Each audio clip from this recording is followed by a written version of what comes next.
Hello everyone, good morning to all of you. I am Ratan Chakranarayan and once again I welcome back all of you to my YouTube channel that is English for New Life. So my dear students, in today's video I am going to explain you, I am going to teach you about the finite and non-finite verbs, what these are. So in detail I am going to give you throughout knowledge of finite and non finite verbs.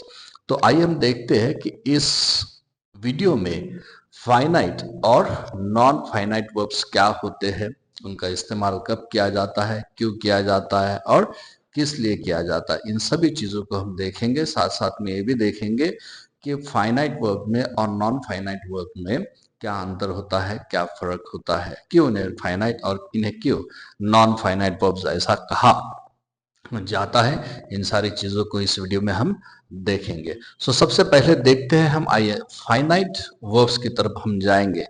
Finite verb जो होते हैं, आप जो देख रहे हो यहाँ पर, ये जो वॉक मैंने लिखा हुआ है ना, ये जो वॉक है और यहाँ पर ये जो वॉक्स और यहाँ पर वॉक लिखा हुआ है, तो यहाँ पर वर्ब की फॉर्म को आप यहाँ पर एक यस लगा हुआ देखेंगे, यहाँ पर लगा हुआ नहीं देख रहे हैं। तो इसका रीजन यही है कि ये जो फाइनाइट वर्ब्स होते हैं, ये फाइनाइट वर्ब्स अपने आप की फॉर्म को बदलते रहते हैं।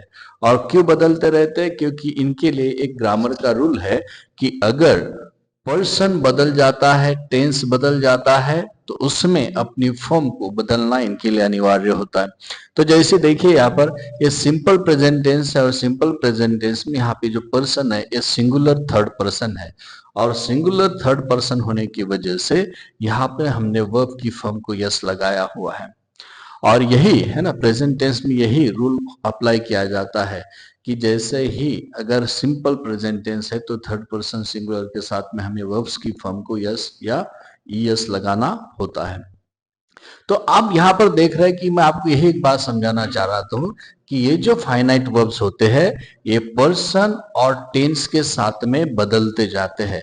जैसा ही पर्सन बदल गया तो वर्ब की फॉर्म बदलते जाएगी, टेंस बदल गया तो वर्ब की फॉर्म बदलती जाएगी। फॉर एग्जांपल के लिए अगर इसको अभी मैंने यहाँ पर, अब इस टेंस को ही वॉक्स टू द स्टोर, अब यहाँ पर ये वॉक्स है, अगर मैंने यहाँ पर इसको अगर पास अगर मैंने कर दिया तो यहाँ पर ये क्या बन जाएगा, वॉक्ड, है ना। तो ये मैंने ईडी लगा दिया और ये वॉक बन गया, आई वॉक्ड। तो यहाँ पर मैंने इसको भी ईडी लगा दिया और ये बन गया मेरा past tense. So I walk to the store. समझ में आ रहा है?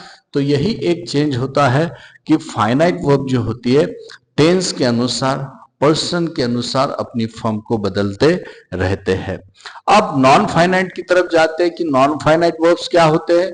तो यहाँ पर आप देख रहे हो कि नीचे में मैंने कुछ सेंटेंस लिख कर रखे हुए हैं। तो आइए अभी हम नॉन फाइनाइट वर्ब्स की तरफ मुड़ते हैं। नॉन फाइनाइट जो वर्ब्स होते हैं ये एक्चुअल में 3 कैटेगरी में डिवाइड किए गए हैं। तो जिसमें से जो पहली कैटेगरी है नॉन फाइनाइट वर्ब्स की वो है इन्फिनिटिव, सेकंड होता है जेरंड एंड थर्ड होता है पार्टिसिपल। तो यहाँ पर ये जो वर्ब्स होते हैं ये वर्ब्स है ना अपने आप से कोई मीनिंग देते नहीं, इनको एक फाइनाइट वर्ब का जरूरत होता है और उस फाइनाइट वर्ब के बाद में वो आते हैं। तो अभी हम देखेंगे कि कैसे कैसे इसका इस्तेमाल किया जा सकता है। यहाँ पर अभी हम जो पहली बात देखेंगे वो है इन्फिनिटिव के साथ में। नॉन फाइनाइट वर्ब में पहला जो सेगमेंट है हमारा वो है इन्फिनिटिव। आइए इन्फिनिटिव को देखते हैं कि इन्फिनिटिव क्या होता है। इन्फिनिटिव एक ऐसी वर्ब की फॉर्म होती है कि जो टू के बाद में है ना बेस वर्ब इसमें हम लगाते हैं, इसमें हम बेस वर्ब लगाते हैं, टू के बाद में बेस वर्ब लगा देते हैं और लगा देने से ये हमारा इन्फिनिटिव बन जाता है। तो इन्फिनिटिव को आप सब्जेक्ट के जैसा भी इस्तेमाल कर सकते हो और या फिर ऑब्जेक्ट के जैसा भी इस्तेमाल कर सकते हो। तो it means this are verbal, इनको हम वर्बल नाउन बोल सकते हैं। दिस आर वर्बल नाउन, है ना, which can be used either as a subject और ऑब्जेक्ट इन द सेंटेंस। यहां पर अभी हम देखेंगे ही वॉन्ट्स टू ईट। तो देखिए यहां पर जैसा ही मैंने यहां पर है ना ही वॉन्ट्स, मैंने देखा कि ये हमारा जो वर्ब है ये कौन सा है, ये फाइनाइट वर्ब है। और इस फाइनाइट वर्ब के बाद में बिल्कुल मैंने इन्फिनिटिव लगाते हुए इस वर्ब को लिख दिया, यानी मेरा ये इन्फिनिटिव बन गया। टू ईट है ना, ही वॉन्ट्स टू ईट। तो यहां पर हमने देखा है सिंपल प्रेजेंट टेंस में है। और अगर इसको पास्ट में भी अगर मैंने लिखा होता, ही वॉन्टेड टू ईट, तो यहां पर आपको एक चीज देख रहे हैं आप कि यहां पर ये जो वर्ब की फॉर्म है, अगर इसको आपने प्रेजेंट में इस्तेमाल किया, पास्ट में इस्तेमाल किया, या फिर किसी भी सब्जेक्ट के साथ में इस्तेमाल किया, फिर चाहे वो सिंगुलर हो, प्लूरल हो, first person, second person, third person, चाहे कोई भी हो, किसी भी वर्ब के साथ में ये अपनी फॉर्म को बदलने वाला नहीं है। It is going to remain constant. वो हमेशा इसी फॉर्म में रहने वाला है और इसी फॉर्म में आपको उसको इस्तेमाल करना है। And that is why this are called non finite which do not change their forms. समझ में आ रहा है आपको? So I hope you are getting my point कि ये जो इंफिनिटिव्स होते हैं या फिर पार्टिसिपल होते हैं या फिर जेरंड होते हैं, ये अपनी फॉर्म को बदलते नहीं है।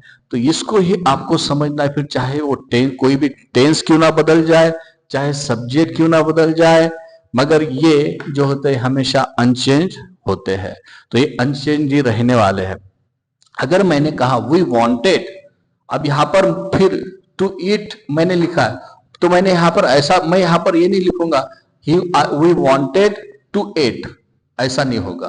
तो हमेशा इसके साथ में वर्ब की फर्स्ट फॉर्म को ही आपको लिखना पड़ेगा।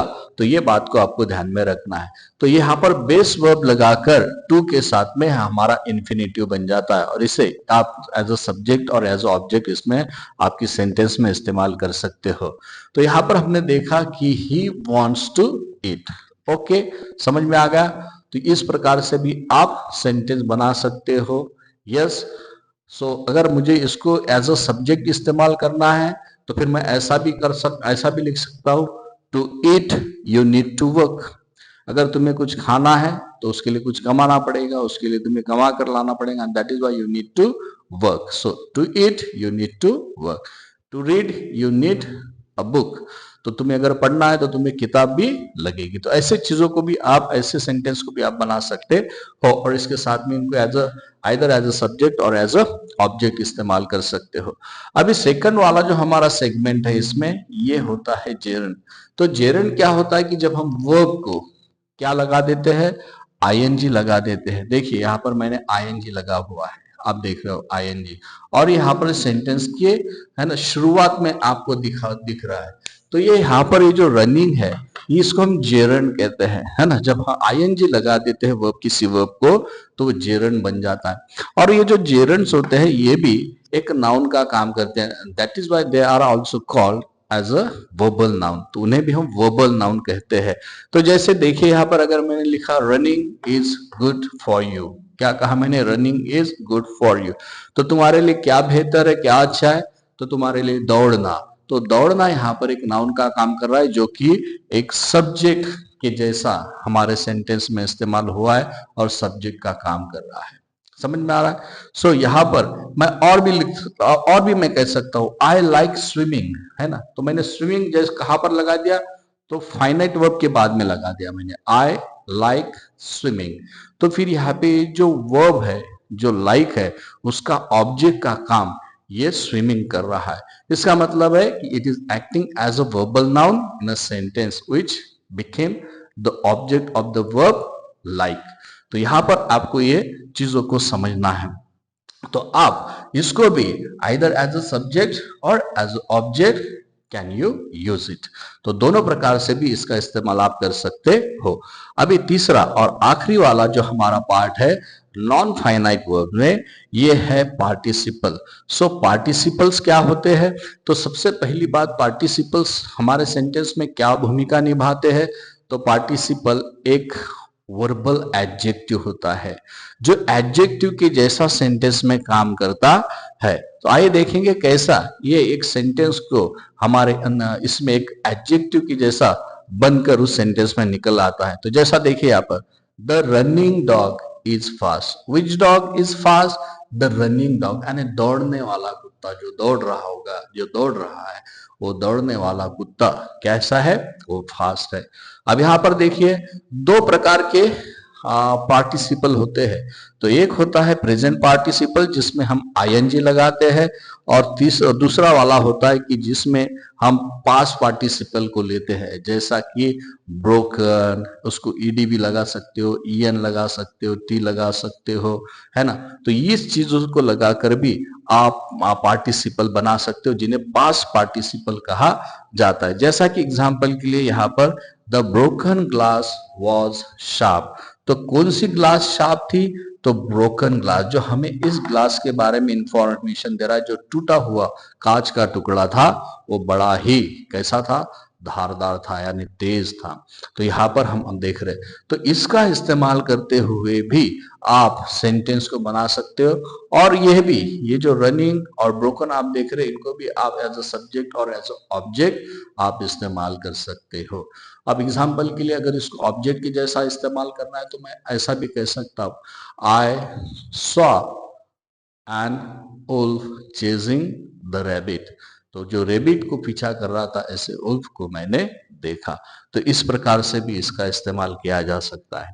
तो आइए संक्षिप्त में अभी हम देखेंगे कि जो हमने सीखा उसको अभी हम एक बार उसका रिव्यू कर लेते हैं। सो दो प्रकार की वर्ब्स होती है, एक होता है फाइनाइट, एक होता है non finite. So finite verb जो होते हैं वे व्यक्ति के अनुसार, व्यक्ति मतलब फर्स्ट पर्सन, सेकंड पर्सन या थर्ड पर्सन, इनके अनुसार बदलते जाते हैं। टेंस बदल जाता है तो इनकी फॉर्म बदलते जाती है, that is why they are called finite verbs. दूसरे वाले जो वर्ब होते हैं हमने जो भी देखे, जिनको हम नॉन फाइनाइट वर्ब्स कहते हैं, और जिनकी तीनों सेगमेंट हमने देखे, तीनों कैटेगरी देखी, इन्फिनेटिव, दूसरा जेरेंड, और तीसरा होता है पार्टिसिपल, जिसमें दो होते हैं, एक प्रेजेंट और एक पास्ट पार्टिसिपल। तो इन्फिनेटिव होता है जिसको हम टू लगाकर वर्ब की बेस वर्ब को लगा देते हैं और वो इन्फिनेटिव बन जाता है। और इनकी खासियत होती है कि चाहे व्यक्ति बदल जाए, सब्जेक्ट बदल जाए, मगर या फिर टेंस भी बदल जाए, मगर फिर भी ये अपनी जो फॉर्म होते हैं, ये फॉर्म को वो अपनी बदलते नहीं है। तो यही अंतर होता है एक फाइनाइट और एक नॉन फाइनाइट वर्ब्स में, और इसका इस्तेमाल आप कर सकते हो। और फिर से एक बार, इन्फिनेटिव को ये वर्बल क्या होते हैं, these are the verbal noun. तो ये भी एक वर्बल नाउन की जैसे इस्तेमाल आप कर सकते हो, जो साउंड या हमारे सेंटेंस में सब्जेक्ट या फिर ऑब्जेक्ट की भूमिका को निभा सकते हैं। जेरेंड भी वही काम करते हैं, gerund are also verbal noun, they also perform in the same way. They can either be used as a subject or as a object in the sentence, but the participle are little bit different from this two one. तो यहाँ पर ये जो participle होते हैं, they act as a verbal adjective, जो एक verbal adjective की जैसा यहाँ पर उनका इस्तेमाल होता है, and they perform in the sentence as like adjective. So ये इस वीडियो में यहाँ पर अभी हम रुकते हैं।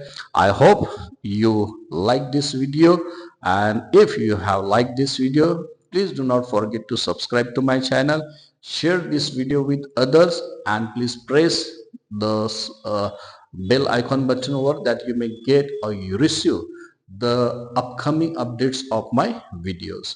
So till then, tata, bye bye, and keep watching my videos, keep liking, and please tell everyone to subscribe my channel. Thank you so much.